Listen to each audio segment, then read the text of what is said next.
হা যদি বিজয়ী হয় তাহলে অতীতের নির্যাতন নিপীড়নের অবসান ঘটবে এবং তার যৌক্তিক ন্যায়সঙ্গত বিচার হবে। হা বিজয়ী হলে আবরার ফাহাদ থেকে শুরু করে আমাদের বিপ্লবী শরীফ উসমান হাদি পর্যন্ত সকলের বিচারটা তাদের পরিবার পাবে। এই যে 1400 শহীদ যারা জীবন দিয়ে এই জাতিকে জীবন এনে দিল, তাদের প্রতি আমরা গভীর শ্রদ্ধা নিবেদন করছি এবং সেই সাথে সকল জুলাই যোদ্ধাদের প্রতি।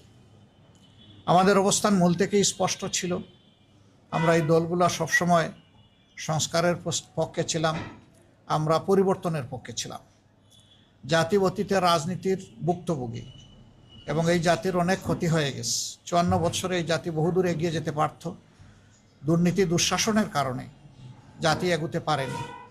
আমাদের অঙ্গীকার হচ্ছে দুর্নীতির বিরুদ্ধে স্পষ্ট অবস্থান এবং আমরা সমাজে সুশাসন বা গুড গভর্নেন্স দেখতে চাই। এর সাথে সাথে আমরা সমাজে সর্বত্র ন্যায় বিচার কায়েম করতে চাই। এই দুইটা জিনিস যদি নিশ্চিত করা যায় তাহলে আমাদের সমাজ যেভাবে পশ্চাৎপদ হয়ে পড়ে আছে এই অবস্থা থেকে উত্তরণ হবে। এবং আমাদের যুবকদের আকাঙ্ক্ষা ছিল যে তারা হাতে কাজ নিয়ে দেশ গড়তে চায়। তারা কোনো ভাতা বা কোনো ধরনের কারো কোনো দয়া দেখতে চায় না। তারা নিজেই এই বাংলাদেশ গড়ার গর্বিত অংশীদার হতে চায়।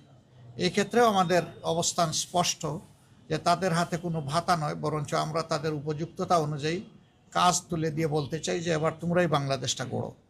এবং আমরা আসলে তরুণদের হাতেই বাংলাদেশ তুলে যাওয়ার জন্য আমরা প্রস্তুতি নিচ্ছি।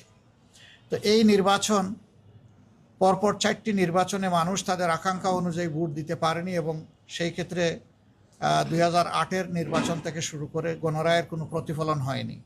এবারকার নির্বাচনে আমরা স্পষ্টতই দেখতে পাচ্ছি যে মানুষের মধ্যে এই নির্বাচন নিয়ে ব্যাপক উৎসাহ উদ্দীপনা তৈরি হয়েছে।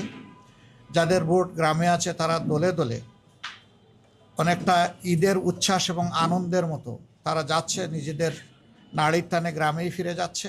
সেখানে তারা ভোট দিতে চায় এবং তারা তাদের মনের মতো সরকারও দেখতে চায়।